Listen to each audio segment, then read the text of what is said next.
কি নাম ছেলে? পরান তুলে কোথায় বাড়ি? বেল পাহাড়ি। কি আছে সেথা? দারিদ্রতা, কি আছে সেথা? দারিদ্রতা। আর কিছু নাই? খিদের বালাই পড়াশুনো?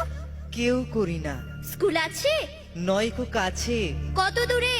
দেবান্তরে। মাস্টার কটা? মোটে একটা। স্কুল চলে? গোলেমালে বাবা আছেন? স্বর্গে গেছেন। মা কোথায়? রোগ সজ্জায় সংসার চলে? ভিক্ষা পেলে থাকিস কোথায়? গাছের তলায়। ঝড় বাদলে? ভিজি জলে ডাক্তারখানা? একটাও না, অসুখ বিসুখ? সব ঝাড়ফুঁক। পূজা পার্বণ? শুধু শালবন, হিন্দু না বৌদ্ধ? জনযুদ্ধ। কেন হোলি? কি করে বলি? পুলিশ আসে? মাসে মাসে এসে কি করে? মারে ধরে, তারপরে? জেলেও পড়ে।